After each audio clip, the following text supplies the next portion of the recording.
All right, welcome to lesson 6. And I love this week because we are going to dispel a bunch of myths and limiting beliefs about investing that are holding far too many Christians back. Yeah, and even if you have no interest in investing, which used to be me, stick with us on this one because the truth is we're all investing all the time. Yes. So every day we invest our hard-earned money into something. I mean, maybe it's food for our families, a car to get to work, a Netflix subscription, or Starbucks. But every time we spend $1, we're investing into something. But the question is, are we making good investments that will bear fruit over time? And like everything else, we're going to make this simple and easy to understand and give you specific steps to get started making wise investments today if you so choose. And then after that, we're going to wrap things up with what we call the 1% rule. And if you take nothing else from this entire course, follow this one rule and you will be set up for a lifetime of success. So, session 6, let's get started.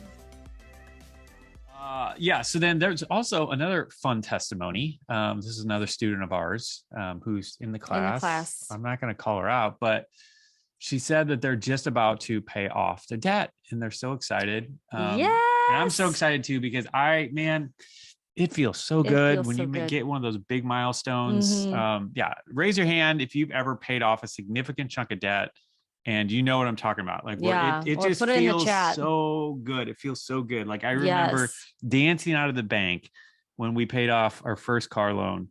We showed you guys the video, didn't we? Oh yeah. That's right.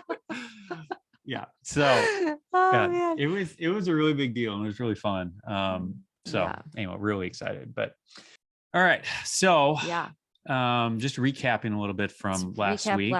I mean, I would love to hear in the comments if you guys enjoyed last week. We've had a lot of good feedback. It was super fun for us. That's always my favorite week, especially being able to give everybody a gift card. I think that's super Linda fun. Secretly wants to be Oprah.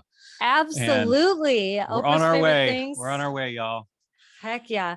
We talked about the 5 truths that we discovered about giving, which was that it multiplies, that we can store it up. Jesus was right. It is actually more blessed to give than to receive, that blessings look different than we expect, and that you cannot outgive God, which time and time again, he has proved that to be true in our lives and probably in yours as well. I bet. Even if you don't know it, if you look back, it's probably fascinating to do a study on that. Anyway, so we asked you guys to dream with God and set a giving goal, and made that, we had you do it in the class, but hopefully you took that a step further and just, spend some time with the Lord about that over the last week, because I really think there's some awesome things for you in store. Today, we're going to talk about investing. A couple other things, but mostly investing, which is great because I think probably a lot of you have been waiting for this, because it's very interesting and fascinating. But I refuse to pretend like I know what I'm talking about. So Bob is going to do the bulk of this one. I love talking about this topic. You really have done a good job of making it easy enough for everybody to understand. Heck yeah. I'm doing my best. You are doing great. So last week we talked about giving, and we talked about how it's an eternal investment. And I believe when we get to heaven that we're going to see, our minds are going to be blown at how great of an investment that was. You know? So every time we've given anything, and I think this is our time. I think this is anything. I think we're just going to be blown away at the fruit that, we find in heaven.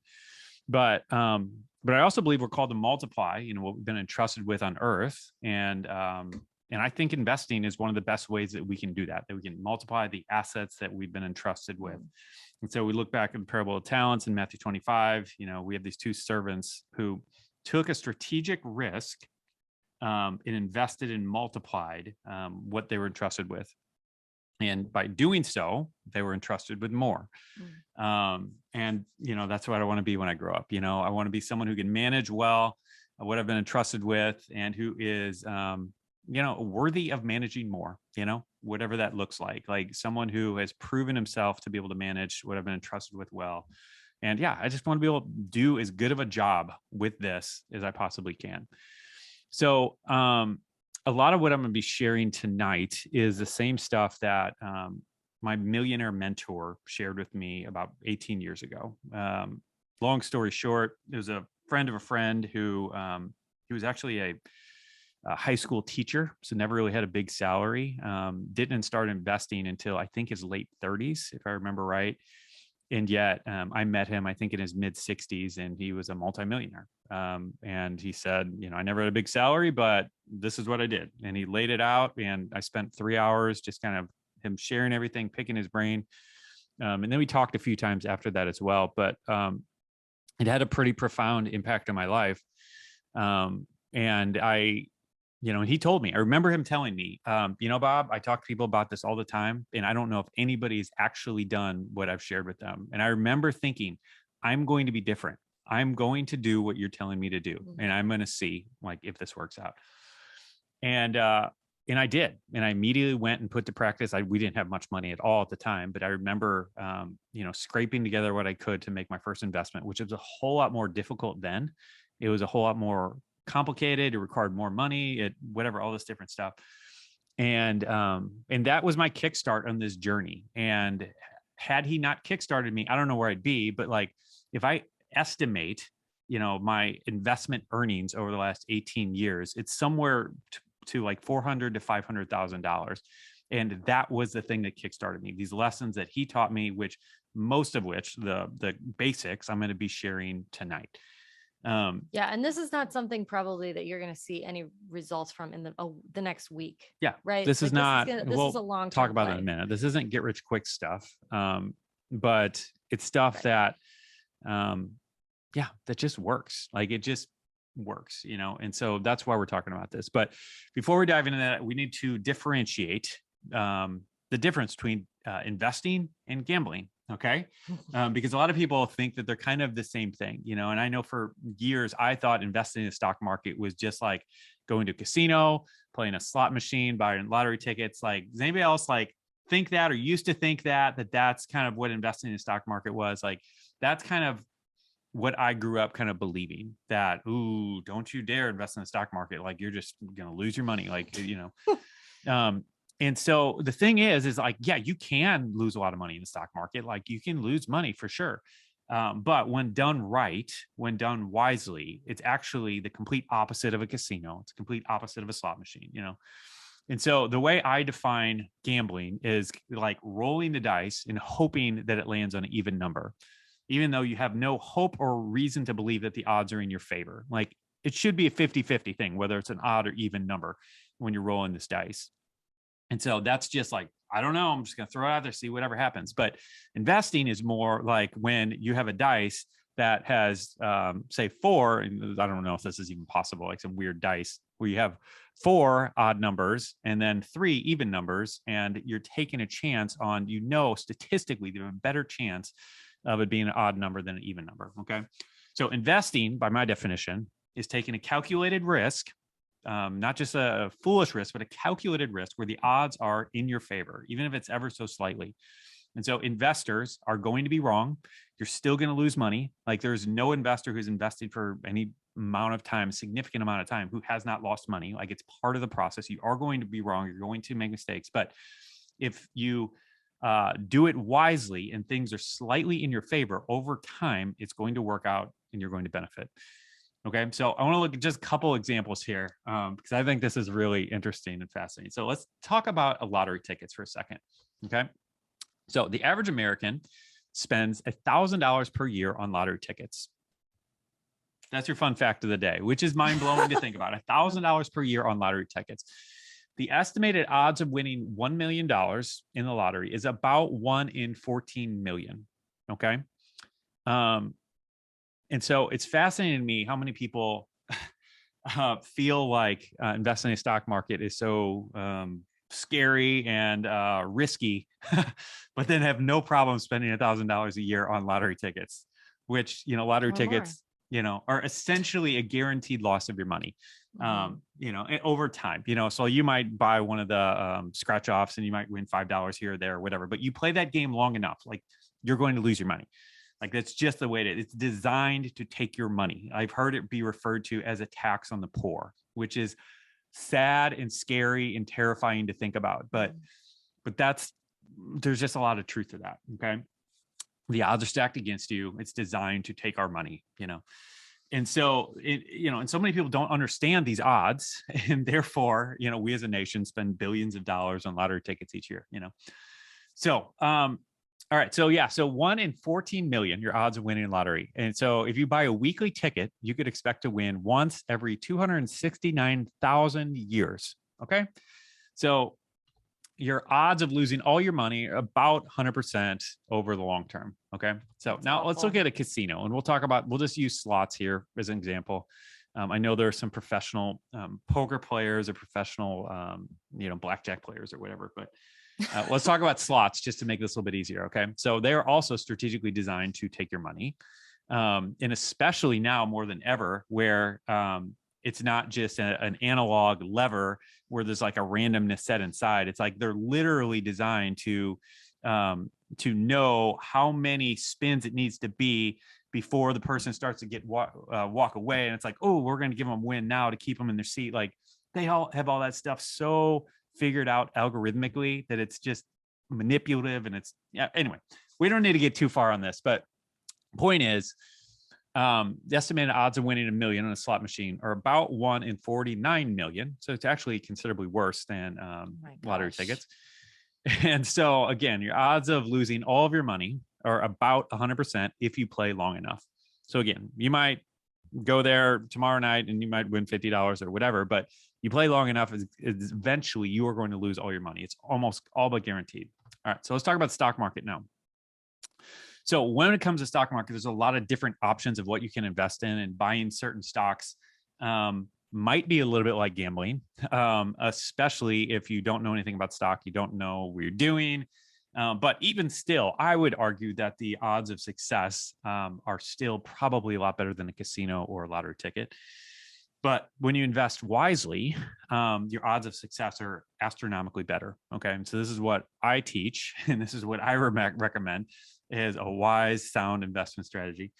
And so let's give an example here.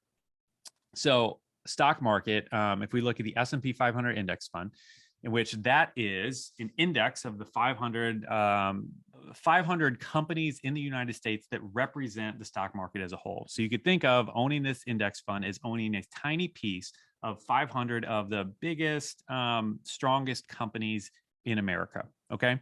And the advantage of that is that if any one of those companies go bankrupt, you have 499 others who are still there. And so you have that wide diversification that really keeps you a lot safer. And at the same time, you're investing in the stock market as a whole. And so as this big, grouping of stocks kind of slowly goes up, like you get those gains. Okay. So, and that's very different than buying Tesla stock 20 years ago or 15 years ago, or whenever they went public. Where Tesla stock has gone up a whole lot more than the S&P 500 index fund has. But there's a lot more risk because you're only investing in one stock versus the index fund as a whole. Does that make sense? Am I making sense? So it's kind of like the, what was it in school when they would take like the whole average of like all the students? Do you know what I'm talking about? I don't know. Oh, never mind. Okay. I'm just confusing everybody. Forget Okay. it. Forget All it. right. So when it comes to this, estimated odds of earning 1 million, at worst, these odds are about 1 in 2. And this is over the long term. And the longer you invest, the closer they become 1 in 1. Okay. If you have enough time to invest in the stock market, and we're using S&P 500 index fund as your example here. Okay. Your odds are pretty good. They're a whole lot better than the other alternatives. I promise they're a whole lot better. And then the estimated odds of losing all of your investment, again, S&P 500 index fund, are essentially 0% if you hold long enough.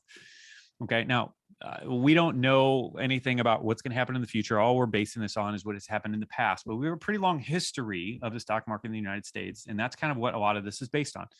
So again, we don't know what's going to happen in the future, but, we're just going off of what has happened in the past because that's our best guess at what could possibly happen in the future.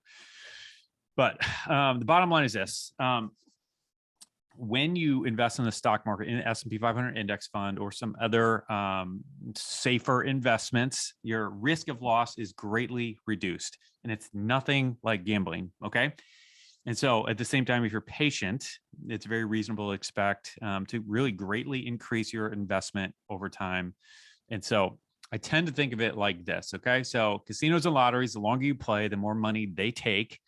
And wise investments, the longer you invest, the more money you make. There's my rhyme for the day. Okay.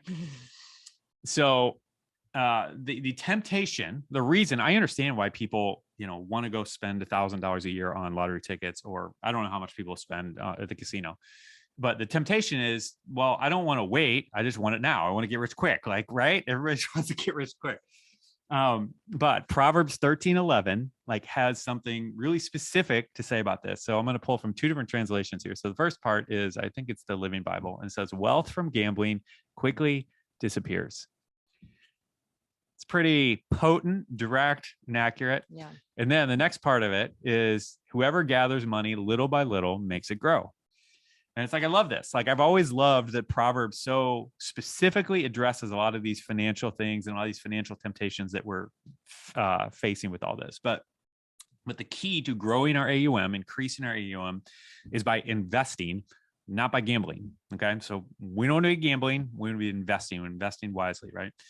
So with all that, let's go on over to here. So I do need to make an important disclaimer, because this is just part of being in a financial world. So I am a certified educator in personal finance. Okay.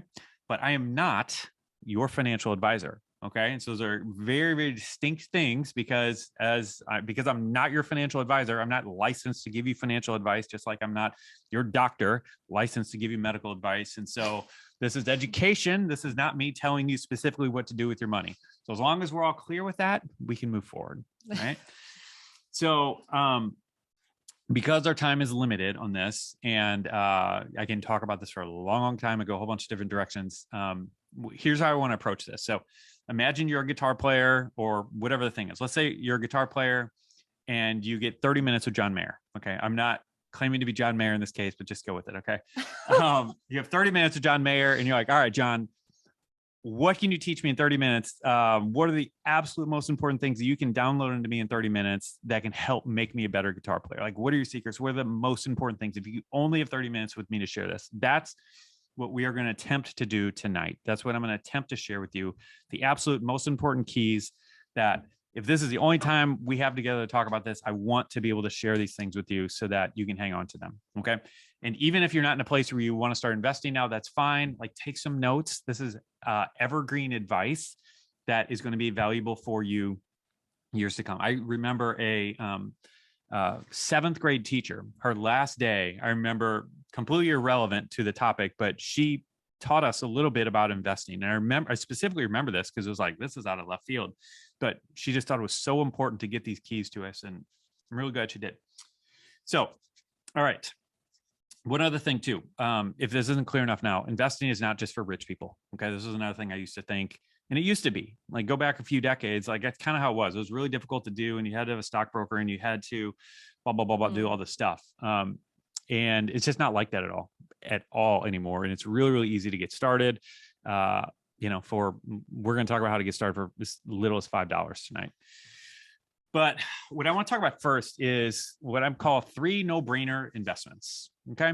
And so if you're simply looking for your best return on your money, these are 3 things to consider. We'll talk a little bit about whether you should do these before you invest, traditional investments or not. I don't necessarily think you have to do one or the other.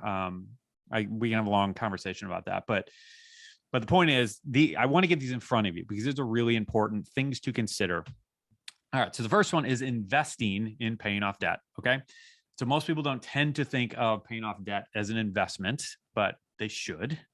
And here's why. So number one, the return is guaranteed return. Okay.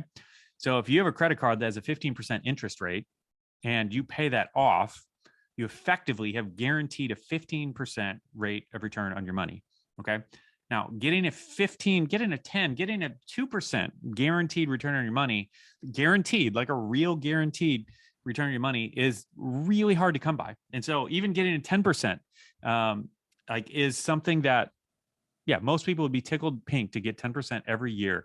And this is a guaranteed return on your money. So that's really powerful when you think about it that way.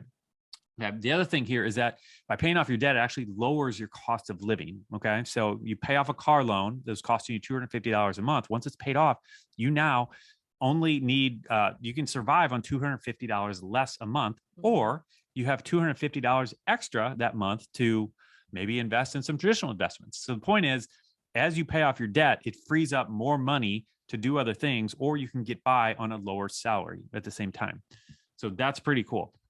Number 3 is that it's a tax-free investment. Okay. So when you have an investment that goes up, you buy Tesla 15 years ago, and now you go to sell it, like, you're going to pay taxes on those gains that you made from buying that stock. But that's not the case when you pay off your debt, right? And so that's a really, really nice perk as well. So that is the number one kind of no-brainer thing to be thinking about as an alternative investment, if we will. Okay. So the other thing I want to talk about here is, there it is. Number 2 is getting into your employer's 401k, 403b plan, whatever.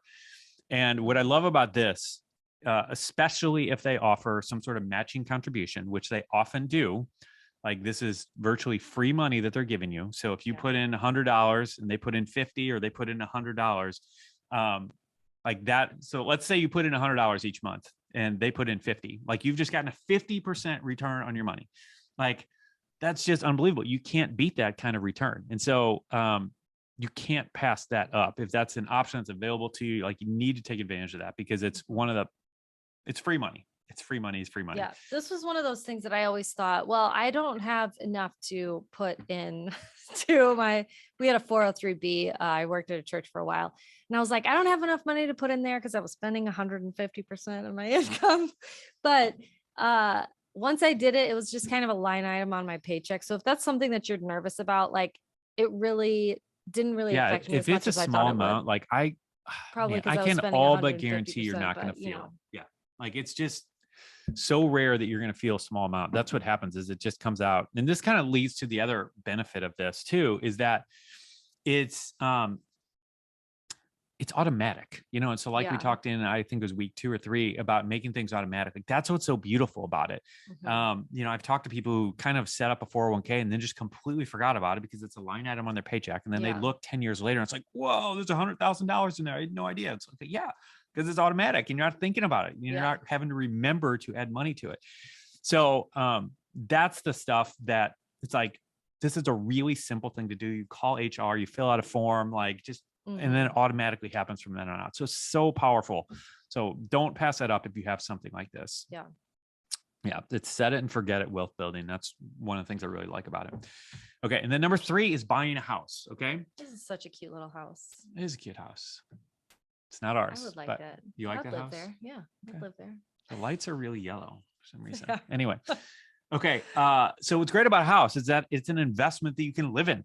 Okay. Like, that makes it so unique. It makes it so different than any other investment, so you can't live in your stocks, your index funds, your crypto. Like, it actually has utility, a use. And so regardless of what the price does, like, you can use it. And that's really, really powerful, And the second thing is that it tends to have long-term price appreciation. Okay. So generally speaking, in stable markets, real estate prices tend to go up over the long term. And so, who knows what's going to be happening in the future? Like, Nashville's been insane the last couple of years with real estate prices. And so I think there's a good chance that eventually they're going to come back down. But again, back to that first point, you can live in it. And so that's a really, really nice perk, even if the home value comes down, And then the other one is that mortgage, your interest that you're paying is tax deductible. And so that's, I'm all about having to pay off mortgage, and I want you to do that. But in the meantime, at least you get that benefit of that interest being tax deductible. All right. So with all that out of the way, now let's start talking about some real investments. Okay.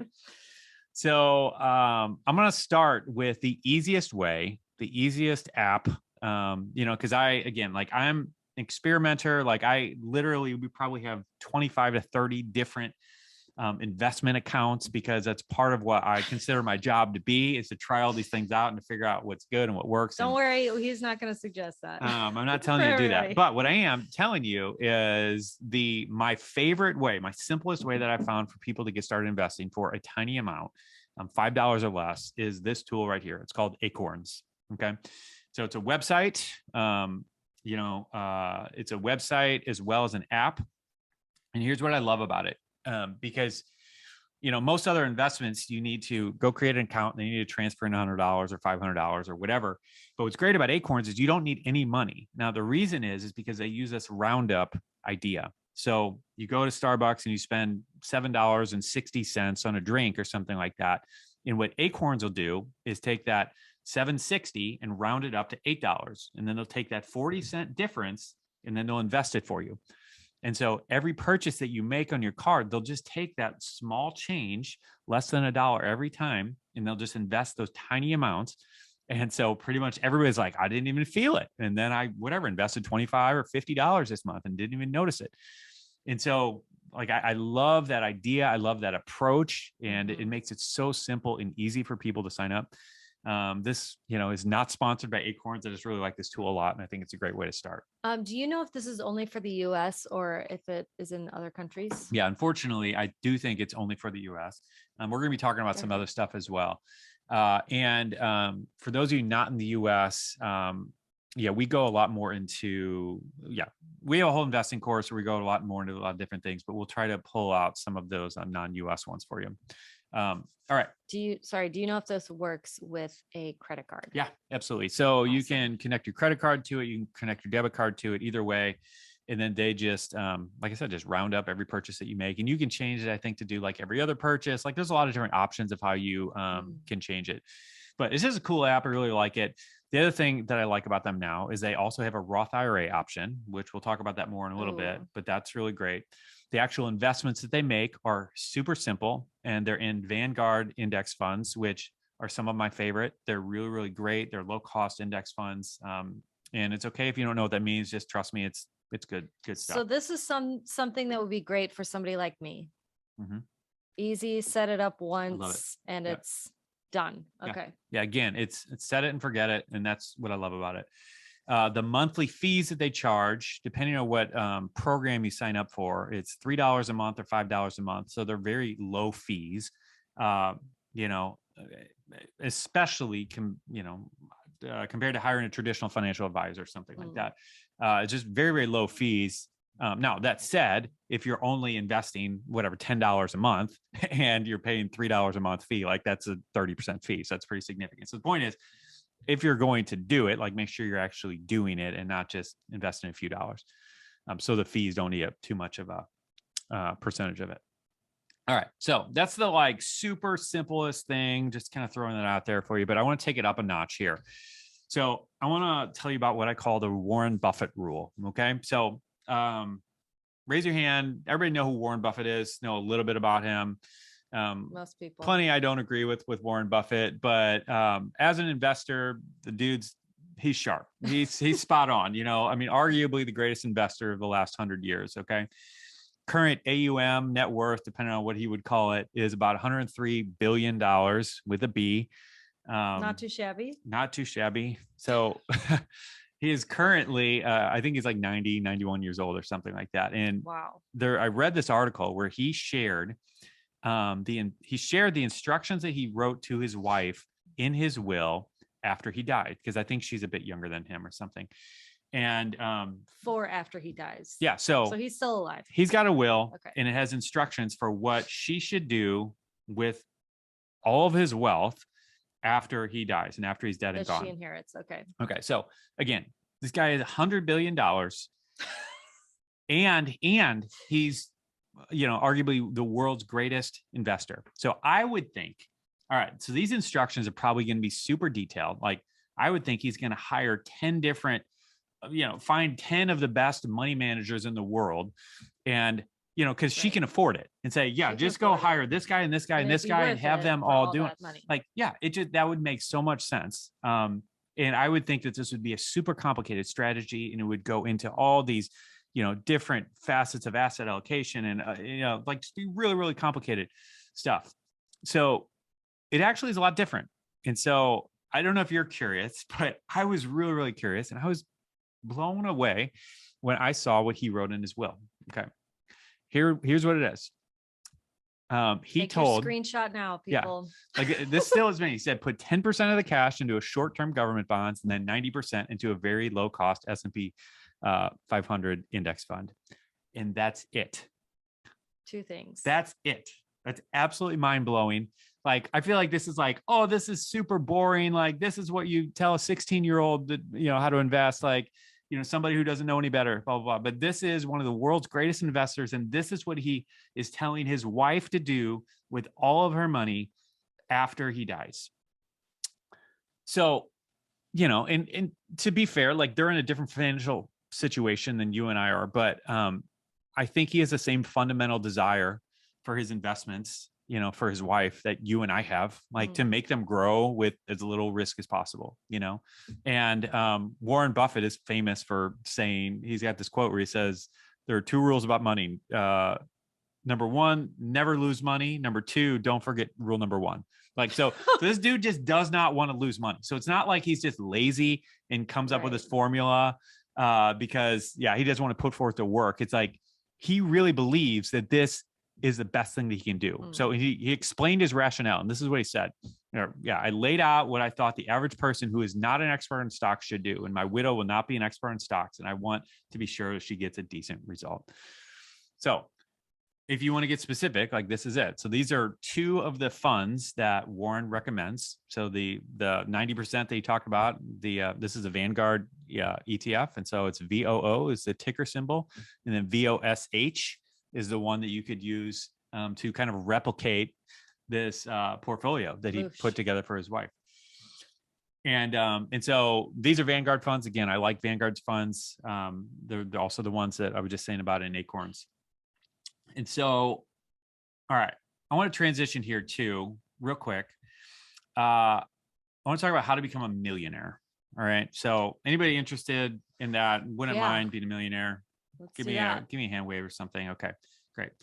So, right. I mean, let's get on that. Okay. So I want to talk real quickly about the simple path to $1 million, because this is something that I didn't know. I didn't understand these numbers. And so again, I'm fire hosing you guys tonight and like really trying to get as much over there as I possibly can. So $100 a month, 10% average return, which is what the average over the last 100 years or so stock market return has been in the US. If you go back a little bit shorter, if you go back to 25 years, it might be 8%. If you go back the last 10 years, it's about 10 something percent. So anyway, we'll just say 10% to keep it really simple math. So in about 45 years, you have $1 million. Okay. So $100 a month in that S&P 500 index fund or something like that. Obviously no guarantees, but looking back at the past, this is what we've seen. This is what, I might expect in the future. Okay. So that's that. If we increase that to $300 a month, it now goes down to 34 years. We reach that million step. If it's $500 a month, it now goes down to 29 years. And if we could scrape together $1,000 a month, within 23 years, we could be hitting that million mark. And so for me, hopefully this is helpful, but I just found that framework kind of encouraging, that it's like, I only have $100 a month, but I can really make a big dent. And so even if you don't hit the million mark, like even if it's $500,000, like that's, it's just really cool thinking about such a small amount of money, can really can make a big impact and adds up over time. And I think the other thing that's interesting to note here too, is that time is your biggest factor. It's your biggest ally when it comes to growing your investment returns. And so that's why, it takes a lot more money to, so we go from 45 years at $100 a month. And it takes a lot just to get it down to 23 years, So, yeah. All right, I'm going to transition now because we keep this fire hose going. We're going to talk a little bit about the Roth IRA because this is an important component. So the first kind of confusing thing here is that a Roth IRA is not an investment. Okay, always got to get this out there. It is a type of account that you buy investments in, if that makes sense. So you open a Roth IRA account, just like you would open a savings account or a checking account. And then within that, then you buy investments that go into that account. So this millionaire mentor that I was visiting 18 years ago, I remember him telling me, he's like, the Roth IRA is something that's too good to be true. Like it's a loophole that that isn't going to last forever, and you should take advantage of it as long as you can. And so the reason he said that is because the Roth IRA can save you a ton of money on taxes. So, for example, let's go back to this Tesla stock that we bought 15 years ago. Okay, we buy Tesla stock, and then whatever, we retire, whatever, at age 65, and then we sell it off. Let's say we bought it at whatever, $20,000, and then we sold it for $1 million 40 years later, or something like that. So now we have a capital gains of $980,000, and we're going to pay taxes on that. Okay. And depending on your tax bracket and everything else going on, like that could be a really big chunk of change. And right now it could be as high as 37%. And so that's a lot of money that you're losing there. Now, on the other hand, if that Tesla stock was bought within a Roth IRA, so again, Roth IRA is the account, and we buy the stock within that.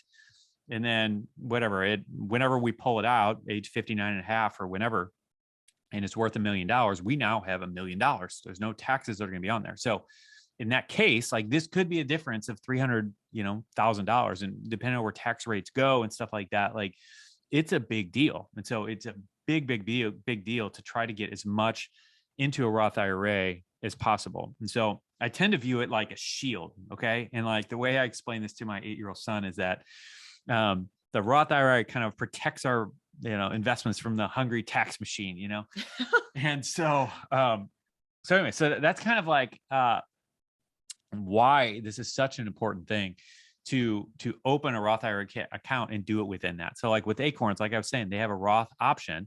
And so you don't have to do that, but it's really great if you can, because then now you're going to put it into there and it's going to be protected from that shield from taxes. Now, it is a retirement account, so that means you can't withdraw. You can't really withdraw most of it until you're 59 and a half years old. Mm-hmm. But it's just a powerful tool that we have at our disposal in the United States, and it's worth taking advantage of if you can. Can you buy single stocks with a Roth IRA? Yeah, you can pretty much invest in anything inside of a Roth IRA. Now, where you open it is going to determine what you can invest in. So, for example, going back to Acorns is super simple, and like you don't get to pick your investments with Acorns. I think they might have 3 different options of risk tolerance, and I don't remember.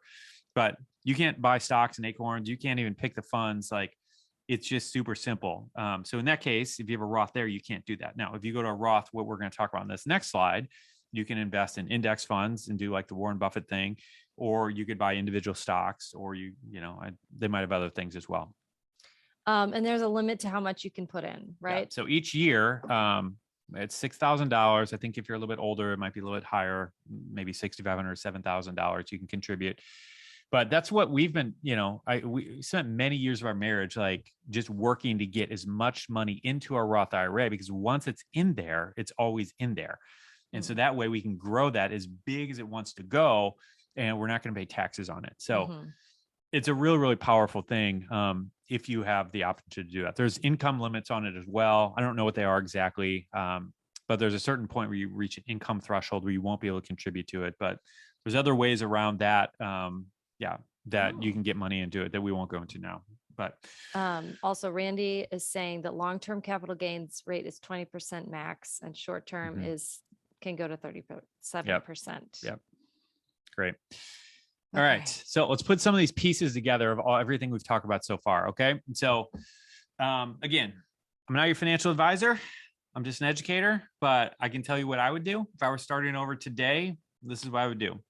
I would go to SoFi. This is, again, like I told you, I opened probably 30, somewhere in there, different accounts at different places. And when we created our investing course, this was part of it too. Like I wanted to really just find the best for our students. Like what is the absolute best thing? Simplest, easiest to use with all the features that we need, blah, blah, blah. Anyway, all that led me to SoFi.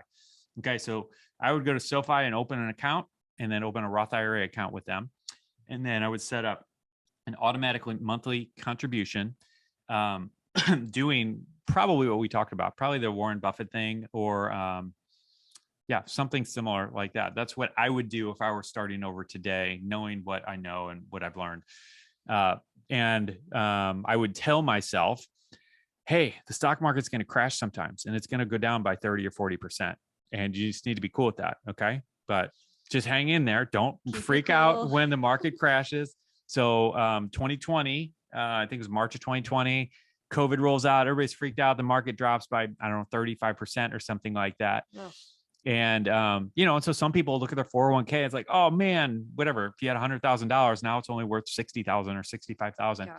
And those are kind of tough moments. But if you're looking at the long term, you're seeing the big picture, like it tends to go up like this. It goes up and down, blah, blah, blah, blah, blah. But over the long term, like it tends to go up, or it has in the past. And so again, we have nothing else to go by. Like there's no crystal ball. Like we don't know exactly what's going to happen. And so, anyway, I don't believe in crystal balls anyway. So I was going to say, even if we had one, it wouldn't matter. Even if we had one. But that does bring a good point though. Like, I think, I remember reading about this guy who would go in his prayer closet and would pray for hours and hours and hours before he made any investment. And he'd basically be like, God, I want to know like what I should invest in, And anyway, I just remember him saying like, that worked really well for me. And that's what he was explaining. And anyway, I just like that idea, but yeah. Anyway. Okay. So, sorry, I'm trying to figure out where I want to go from here. Okay. Another question that kind of comes up with all this is, what if you're older? What if you're younger? Yeah. And like, I might do some of this a little bit different if I'm 60 years old, although Warren Buffett's widow is a lot older. So generally, as you get older, like the kind of standard approach in the financial world with investments is, as you get older, you get closer to retirement, you have less money in the stock market and a little bit more in bonds. And so like Warren Buffett had that 90-10 split of 90% being in the stock market and about 10% in bonds. Typically, as you get older, closer to retirement, you want to move more of that to bonds because they're a little bit less volatile. And so what you don't want to happen is have a stock market crash, whatever, the year before you retire and you have all your money in stocks, in the stock market, because then it's like, I don't have time for that 30-40% drop to kind of come back up. But the interesting thing about all this is there's never been, I think it's a 15-year period in the stock market. So there's never been any 15-year period where the stock market was negative, where you would have lost money. Oh. And even at a 10-year period, I think the worst 10 years in the last 100 years, you'd only be down 1%. So that's why you want to be thinking with a longer horizon when you're investing in a stock market, because again, it could drop, somewhat significantly over the short term, but over the longer term, it tends to come back up. So, all right. Anything else I should cover here? Did you already talk about putting it in a bank versus investing? We talked about that. Do you want like to? Just a savings account? Yeah. So that's another instance. Like we're at an interesting point right now with inflation, where it's really, really high. I just heard the other day, I think 7% year over year, which the average has been somewhere in the 2 to 3% range. And now it's up to 7%. And it's increasing. It seems to be increasing. And what that means for all of us is that the purchasing power of our dollar gets weaker and weaker. And so you can think of it as your dollar becomes 7% less valuable each year, which is pretty scary. And so this is just a whole nother reason that if you're just hanging on to money in a savings account, and you're getting the 0.5% interest that the bank is offering you, that you're going backwards. You're just losing. You're going backwards. And the banker's probably not going to tell you that. But it's just another reason why having it in something that has the potential to grow, like the stock market, or real estate or something like that, is it's just something to definitely consider. Great. Somebody was asking about, I think, Timothy funds. So Timothy funds is a, I don't know what the term is, but biblically responsible investment, like mutual fund type thing. There's another one that's called Inspire Funds, who they have some kind of index funds that are biblically responsible. and so there's a big movement about with this, like trying to determine what companies, are in alignment with your values and investing in them. This is a really long discussion that can go in a million different directions. And so I don't want to get into here because I can spend the rest of the night talking about it. But for anybody who's interested in that, there are a few options that direction as well. All right. Anybody want to talk about crypto? Let me know. Throw some in the chat. Throw your hand up if you want to talk about crypto. Okay. We're not going to spend a lot of time on this, but everybody's curious about it. So let's just talk a little bit about it because it is pretty important. Okay. Yeah. All right. So let's go back 2.5 years ago. I just kind of thought crypto was a scam. That's kind of where I was with it. I thought this whole thing is just a dumb big bubble and it's all scam. And there's no way this crazy digital coin is going to replace our dollar and blah, blah, blah. Well, the last 2 years, I've been spending a whole lot of time investigating, learning as much as I possibly can about it. I love learning, and I love learning about anything related to money. And I don't think it's a scam. Okay. But I'll just say that. So if you think it's a scam still, like just hang in there, like just bear with me for a little bit. But yeah, so we're just talk high level about some of the important things to kind of consider here. My understanding of crypto when I first, when I didn't know much about it was very limited and lacking, very short-sighted in the way I saw it. Now, the way I see it, I think the best analogy is cryptocurrency, blockchain, whatever, all this technology. You need to think about it like the internet in the 90s. Okay. So if you go back to the mid 90s, you have a lot of people thinking that the internet is just a fad. It's just, and many times a scam, like, because there were tons of scams all over the internet. It was a dangerous place to be because you put your credit card on a website and then they run away with your credit card number, blah, blah, blah. And that's what it's like in the crypto world. Like, and it's just like the internet has like evolved to something that we all know today, that it's like, we're all using it all the time. And, we all understand it a lot better now than we did in the 90s. Back then, it's like, you can like Google this and go look at some old interviews. Like, it's hilarious hearing like NBC Nightly News talking about this internet thing. Like, I don't know if this is going to last, like all this stuff. And here we are. And that's in the trajectory of crypto, like the way it's played out has been so similar to that. It's really, really interesting. So all that to say, you all know that some people have gotten really wealthy with crypto really quickly. And what that does when that happens is you suddenly have a whole bunch of people running into crypto because they want to get rich quick. Like everybody wants to get rich quick, And the important thing to consider here is just understanding the risk reward relationship. So that's what I want to talk a little bit now. So I want to just show you the price history when we first started this class. This is Bitcoin from 2017 to the end of 2020. Okay. So what you have going on here, if we come down here, in 2017, we have Bitcoin sitting at, I don't know what this is, probably about $1,000 or somewhere in here. And then by the end of 2018, it goes up to $18,000. Okay. So, this is a hockey stick curve. Somebody right here who bought here, in a year, they basically, probably, 15x their money in about a year. Well, and I feel that's pretty great. Those people at that point were like, oh, Bitcoin, you have to have Bitcoin. Like everybody thought they were an expert if they had it, because right in here, kind what's going on? Yeah, like because they had kind of like struck it rich a little bit. Yeah, I don't know. But some guy bought here all the way at the top, all the way to $18,000. And then, so this is at the beginning of 2018. And then he bought his $18,000 Bitcoin and then watched it crumble all the way down to $3,200 by the end of the year. Okay. Now, here's the thing. When you are, when this guy bought it here and is sitting all the way down here, he doesn't have the advantage of knowing the second half of this chart. Like for all he knows, like he's thinking this thing's just going to go to zero. So I better get out now. Like I should just sell this, and this is always the temptation when you have an investment that's going down. It's like, you don't know what's going to happen next. Like Bitcoin could have gone down to zero. Like you don't know what's going to happen. You don't have the advantage of seeing the rest of this chart. So I don't know if he sold or not, like, doesn't really matter. but the point is, then again, some people here decided, man, I'm going to buy whatever. And then it goes up to $12,000 in about 6 months. Okay. And then it comes back down to $4,900.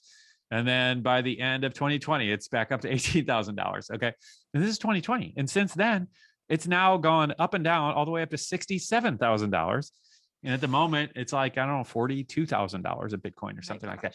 But the point is that this is a roller coaster ride. Yeah. Okay. And Bitcoin is probably the most stable thing in cryptocurrency. And so you just have to know that, and you have to be okay with that. I consider this, and I think most people do consider it to be a very speculative investment. We don't know what's going to happen with it.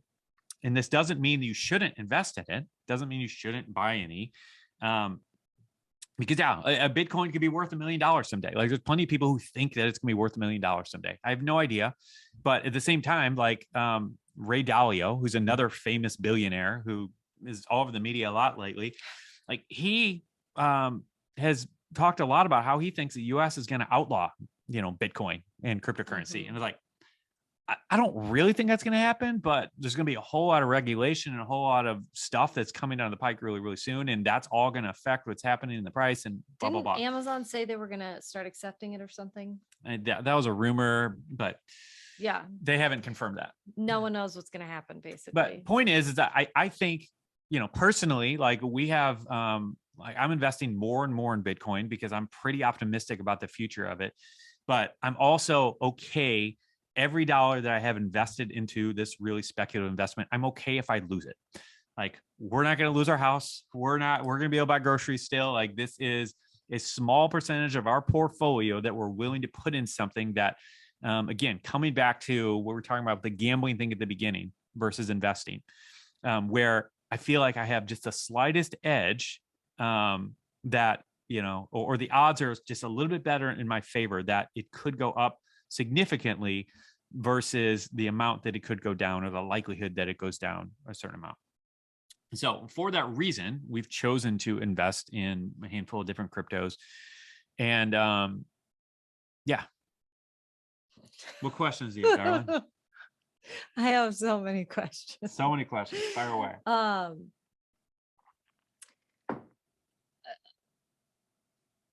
Is this something, who do you recommend this for? I'm not a financial advisor, so Oh, I'm right. not recommending it for anyone. Who I'm just saying what do you we're think doing. might be interested in this type of thing? Yeah, I mean, okay, so here's the thing. Everything that you've told me about it so far is super complicated. And it feels like you got to be watching, you got to be paying attention. There's a whole other world that you need to understand. Yeah, so a couple things. So first off, there's just like, again, going back to the internet analogy, I built a website in 1996. Okay. I built a website for my band. And I obviously run a website now. Have it? I wish it was up. I'm pretty sure it's long gone. It'd be funny if I could find it though. And I cannot tell you how complicated that was to build a website then. Like, I had to know all this HTML. I had to, just all this complicated stuff, and then upload files to the server. And like, I don't even know how I figured it out because it was super complicated. And now you can go to Squarespace and in 5 minutes have a website up that looks like whatever a pro designed it. Like, it's so much easier. Okay. Mm-hmm. So the internet has evolved so much in making everything more accessible and just easier to use. And it's going to be the same way with this. So right now, we're at this in-between phase where it's a little bit more complicated, but it's actually a whole lot easier than it was 5 or 10 years ago. Like, I had a friend who bought Bitcoin in 2013 or something like that. And he said it was like the shadiest thing. Like, you had to go to like Western Union and like wire this thing to some random guy in Europe, and you have no idea what's going to happen. And he's hopefully going to put it in Bitcoin for you and like all this stuff. And it's so much easier now than that. But there's aspects of the crypto world that are a bit more complicated still to use, but it's getting a whole lot easier. And so if you watch Super Bowl, there's probably a dozen different ads for crypto on there. Like, that's because these big companies are finally making it a lot easier and more accessible. Because again, back to this internet analogy, like, go back to the early 90s, and the websites were one thing. It was just a page with text on it. It was basically like encyclopedia on your computer, and that's it. That's all you could do. But then as the years went on, there were different use cases for websites, and people were getting more creative about what we could do with a website. And it's like somebody realized, oh, we could sell stuff on this website. Somebody realized, oh, we could create a blog on this website. Somebody realized we could create a dating site or whatever the thing may be. And so the point is to be in the early 90s and just say all websites are a scam, all websites are a bad idea. It doesn't make sense, because some websites were a bad idea, but some of them were good ideas, and some of them revolutionized the world that we live in. Like Amazon. Yeah. And so it's the same way in the crypto space right now, where there's different things that are popping up, different projects and things that are I'm convinced are going to revolutionize our future.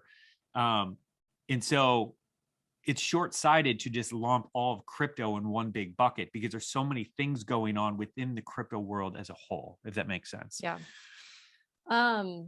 I feel like we should move on to the next thing, but we'll answer more crypto questions at the end. If let's curious. do that, because Bob has done a deep dive. I will talk to you about this for and he will literally be here all night. Sorry for the people who are like, I don't care about crypto. Quit talking about it. Okay, but I do want to talk about something that I think is really important, and it's what I call the 1% challenge. Okay. And I think this is gotta get it up there. There's one simple practical thing that honestly, like if you take one practical thing from this entire 6-week thing and practical thing, hopefully you got some deeper, meaty things to hang on to and all this, but one practical thing, this is it. It's a 1% challenge. Okay. And so no matter what you're giving, no matter what you're saving or investing, I want you to increase that by 1% every year. Okay. And this is a challenge to increase both of them by 1% every year. So like we talked about, a 1% increase is so small, almost no one actually feels it.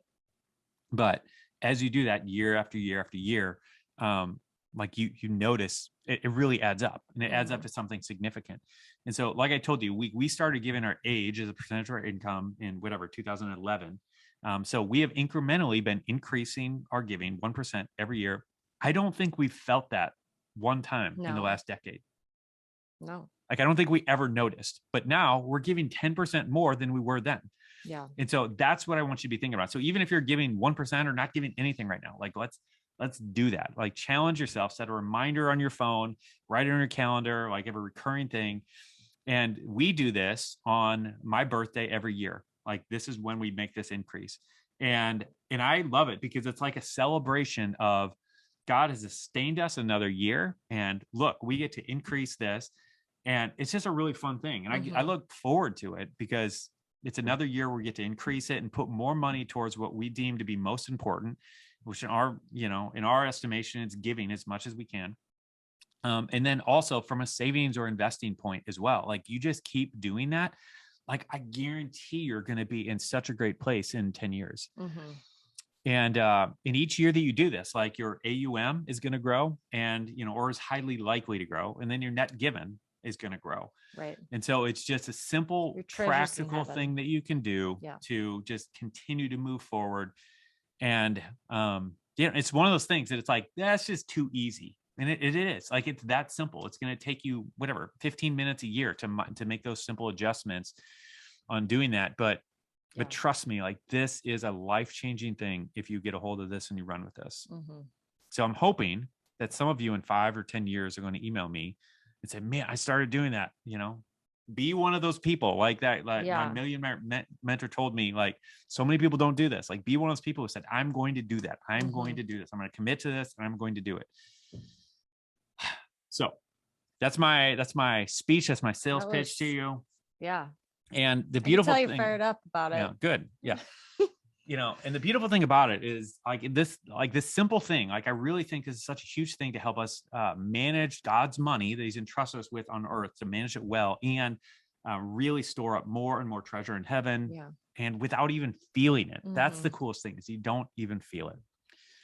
All right. So, practical steps for this. Like, I kind of already talked about this a little bit, but this could be, just increasing your 401k, from the savings or investing side, 1% each year. Like, that's just so simple. Contact HR. You might even be able to do this online. You can do this in 5 or 10 minutes, and with your giving, it's like, all right, we gave 10% this year.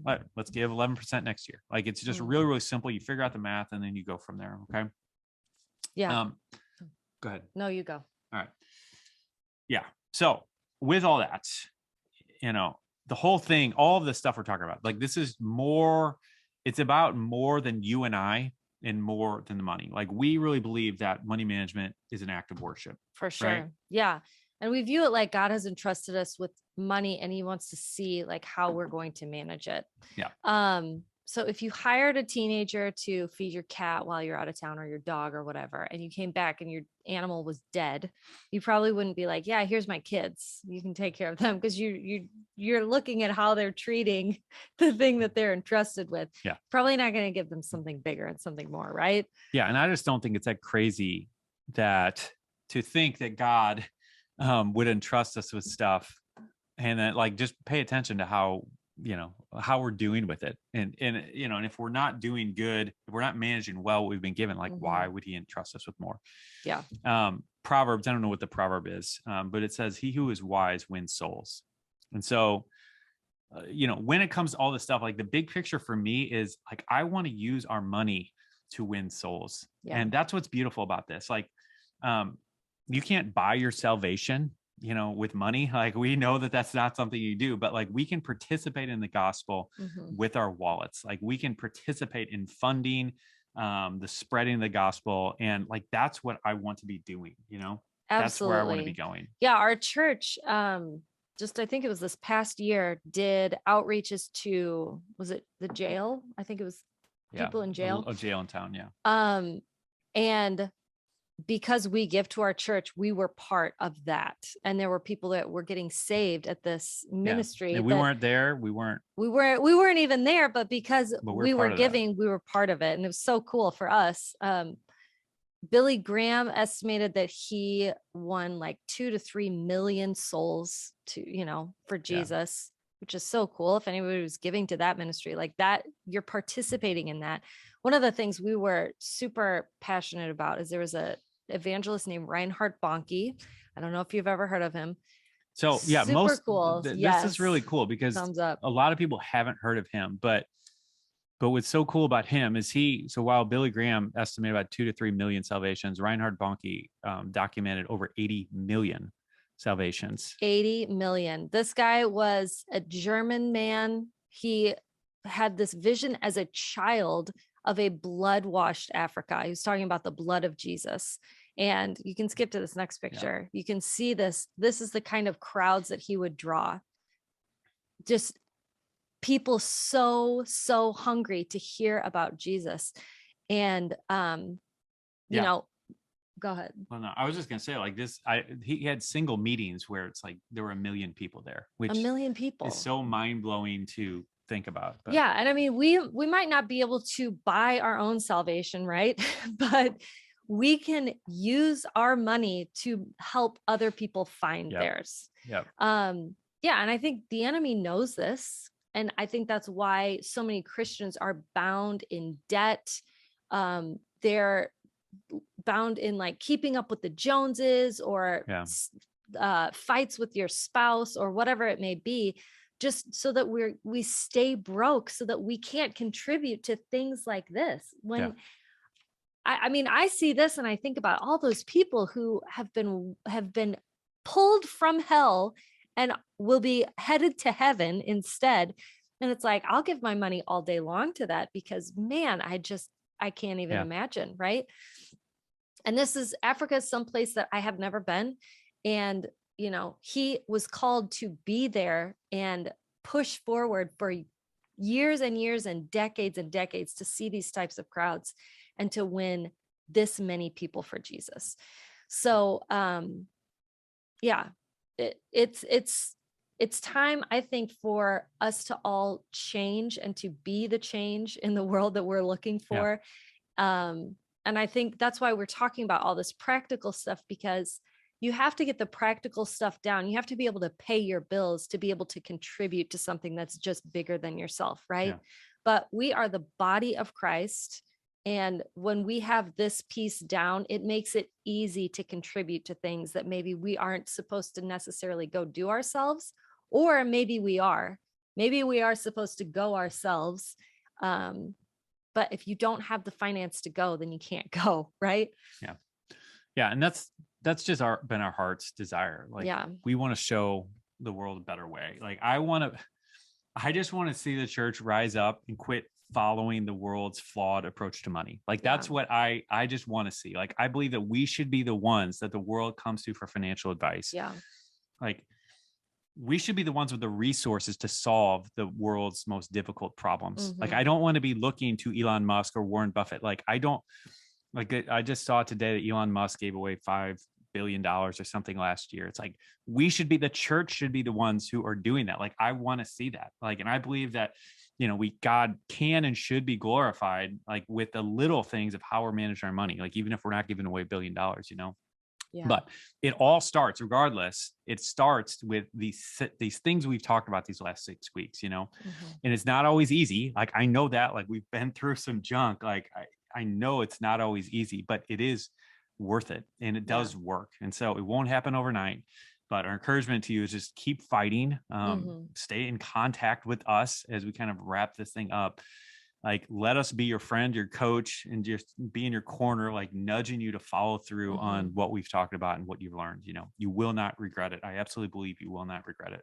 Yeah. And go ahead. One other thing I wanted to kind of go back to, when you were talking about investing, you have said over and over, it's in my head, that we can't predict what's going to happen in the future. Yeah. But we can look at what has happened in the past. That is how people make their choices in investing. And I thought about that. And we were talking about something just not long ago about a financial situation that we were like, but how is this going to work out? And I was like, oh my gosh, the answer is right in front of us. This is what you tell people all the time. We look at the faithfulness of God in the past. What has he done? I've been young and now I'm old, and I've never seen the righteous forsaken. I mean, he has walked us through things over and over and over and over again. And he has been so faithful through our entire lives. And yet still, I think it's so interesting that we have this tendency to go, but what's going to happen next? It's because we want the control ourselves. But when we realize that we are just stewards, we are just managers, it's a lot easier to put our trust in God, kind of the boss, you know what I mean? That situation, or the owner or whatever. We can see his faithfulness in the past, and we know that he's going to be faithful in the future. Amen. So good. All right. Yeah. Amen. Let's pray. God, I just thank you for this time we've gotten to spend together. And I pray that you'd bring back to the remembrance of each person here what they need to hear, like the key takeaways that they need to take from this whole thing. And I don't care how they get it, Lord. I don't care if it was something I said or if it was a mistake I made. I just pray that they get what they need. Pray that you speak to them through what we've learned. And I just trust that you would work on each one of our financial lives. Help us to better honor you, better be better stewards, better manage what you've entrusted us with, so we can manage more for your glory and for your purposes. In Jesus' name. Amen. Amen. Yeah. All right. Well, it's been an honor, guys. Love you guys. Yeah. Appreciate you all. And stay in touch. Reach out on Instagram. Again, get our podcast, whatever. Listen to us, yell at us, throw stuff at the speaker, whatever you got to do. But we love you guys. Yeah, take care. Just a reminder, we are praying for you. We continue to pray for you after this course. You're on our list. God is doing major things in and through you guys. So amen. God bless you all. All right. See you guys. Bye. Bye.